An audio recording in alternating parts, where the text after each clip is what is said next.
Hey everyone, welcome to the channel. Let's do a wrist check here before we begin. I am still honeymooning with my 116610 LV, otherwise known as the Hulk, the green sub. And guys, I love everything about this watch. So still in the honeymoon phase there. But welcome to Quest for a Dress Watch.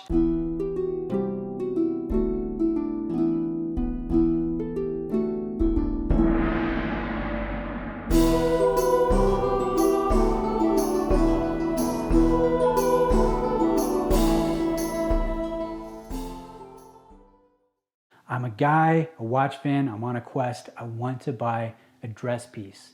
And I know some of you are thinking, dude, this is a stupid idea. Why don't you go out and buy a freaking Grand Seiko? Quit wasting my time, Bruce. Well, let me give you guys some backstory here. I have a hard time trying to keep a dress watch. All my keepers are sport pieces, my Rolexes, my Seikos, my G-Shocks, but I've yet to been able to get a dress piece to stick. Now, I've tried some awesome ones from Seiko to Longines to Grand Seiko. I've borrowed some really beautiful pieces, but I've yet to find the one. So guys, this is a segment where I'm gonna talk about some dress pieces every week and some ones that I'm considering, and eventually I will make the purchase. I'm gonna pull the trigger and I'm gonna have a beautiful keeper dress watch that I can pair with my Hulk that I'm just gonna be totally in love with. I'm not gonna worry about flip-flopping and, hey, did I get the right one? I'm gonna take the meandering path. None of that nonsense. I'm gonna have a great dress piece.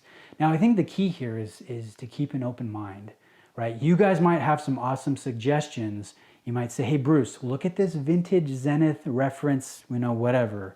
Or, hey, Bruce, have you considered this watch? I may not have even heard of it.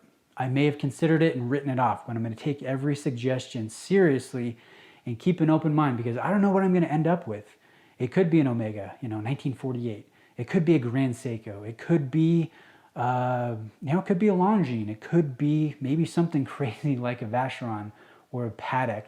I don't know where I'm going to end up, but I know that I've got to love it and it's got to be the right one.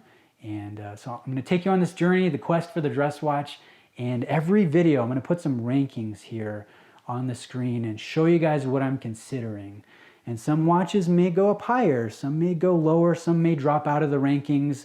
I'm not sure where exactly it's going to go, but it's going to be a fun process. Now, one more piece of backstory. I know a lot of you guys know this already, but this is coinciding with some personal goals. I've had a goal to lose some weight, get healthy, have a better lifestyle. I've dropped 30 pounds. I'm really excited about that. I've got a long way to go. I've got 20 pounds to go for my target goal. And once I hit that 50 pounds total, I'm gonna pull the trigger. I'm gonna be ready to buy the dress watch. Financially, yes, but most importantly, mentally, right? I'm gonna know which one. And so I'm excited to take you guys here on this process. Why aren't I considering Grand Seiko? Why aren't they at the top of this list? Well, they were last week, but here's the thing. I think some of you guys can relate to this. With every Grand Seiko watch, there's at least one thing that's stupid that keeps it from being the right answer, in my opinion. Now, I know, guys, don't shower me with stones and arrows. I'm not trying to bash on you. I'm not trying to be negative. That's why you don't see a lot of negativity here on my channel. But I'm kind of frustrated because I want Grand Seiko and I've tried to keep Grand Seiko in the past, but there's always one thing that bugs me and gets under my skin. So I can't consider a high beat or a 9S mechanical because they're just too thick. They're about 13 millimeters in height. And I know they wear okay, I know that, but if it's gonna be long-term, if it's gonna stick, I can't do it. So I'm looking at spring drive, I'm looking at quartz, and my favorite dial is their most involved dial. I think it's the most beautiful dial, and that's the champagne dial. Now, they do make some nice references in quartz and spring drive, but again, there's always one thing that's stupid about each model.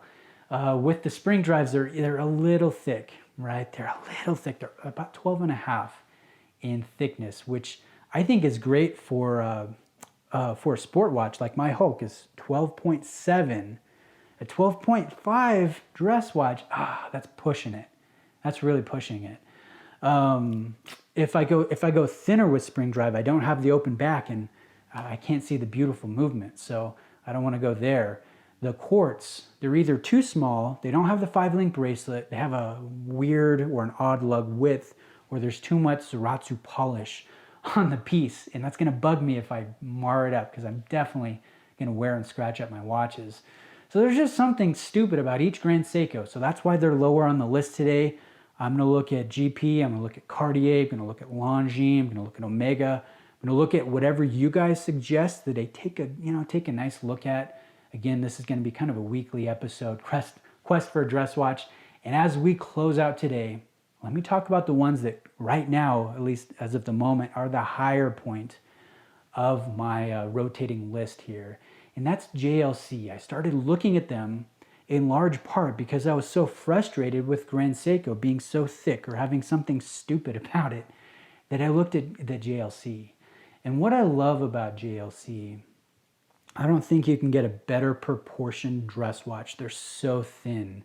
And I'm gonna drop in this picture of two watches. I believe this photo credit comes from Timeless Luxury. They wrote up a piece and they compared a JLC to a Grand Seiko. And I'm gonna just take a look at this. Look at the difference in height. That makes a big deal on wrist, in my opinion. So I love the proportions of JLC. I love the 1,000 hours control, the testing, the regulation. They're very finely made watches, very well tuned in, very tastefully finished. So there is not a lot of negative things to mention when you're looking at JLC, other than the fact that nobody, including myself, can properly pronounce the name of this brand, Jaeger LeCoultre or JJ LeCoultre. I don't even know how to say it. Everyone says it differently. But there's no denying that they make a great dress watch. Now, one of the things that I really like about JLC is the fact that nobody knows who they are, right? You walk down the street, someone's gonna notice your watch and think, wow, that's a nice looking watch. They'll have no idea what JLC is, much less how to pronounce it. So the only love that it really gets is from fellow watch fans. So if I go to my local Horological Society of Utah monthly meetup, I can have some great conversations with fellow watch fans. They'll appreciate the history, the design, the execution, the beauty, and it will be really nice. So I'm high on some JLCs this week. The top spot right now is the Reverso. I love the history. I love the Art Deco design. If we look at this one, I'm looking at the large, small seconds. And I just love the proportions, the golden ratio here. And look at the symmetry, right, of the rectangular form and how that's repeated on the sub-seconds a couple times. Obviously, the main size of the case and the crystal. And it just looks so pleasing. If you look at the numbers here, everything is laid out in a very organized grid pattern. And there's undulation, right? We have kind of a stretched hobnail or a Cloudi-Perry dial, and that's mixed with vertical silver brushing, some nice beading on the side. Really, there's a lot to love about this watch. In this one, I believe retail price is $6,000. I have to do some research. I'm not sure how much of a discount you can get from an authorized dealer, but I really like the idea of getting a personal engraving on the back here of their polished case. I think that could be a really great thing. What I would probably do is leave that up to my family, my wife, my kids, to surprise me with some Father's Day or some birthday or Christmas. I'll just say, hey, this is an option for you, and see if they take me up on it and get genuinely surprised on what they end up engraving if they go that route.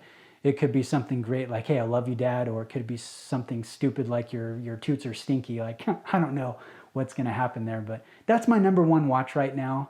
I think it's a strong one. I do anticipate it to stay up near the top of the list over the next few weeks. It might go down a little bit, might stay up. We'll see what happens, but I think it's a real strong contender for a dress watch, a keeper, a good watch to pair with my Rolex pieces, my Seikos, my G-Shocks, and really have a strong base, some good variety to my core collection. So guys, what do you think? What would you suggest for me to look at? What should we take a look at next week in the next episode of Quest for a Dress Watch? Thanks for taking the time to watch today. I really do appreciate it, and we'll see you in the next video.